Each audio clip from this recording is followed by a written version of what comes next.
A man hiccuped for 68 years straight, turning his life into an unbelievable medical mystery that science still can't fully explain.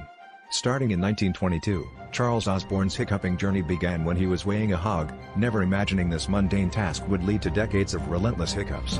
Imagine the challenge of living with 20 to 40 involuntary diaphragm spasms per minute, totaling an estimated 430 million hiccups by the time they mysteriously stopped in 1990. Despite countless medical evaluations, no definitive cure or cause was ever found, leaving doctors baffled and Charles adapting to a life punctuated by perpetual hiccups.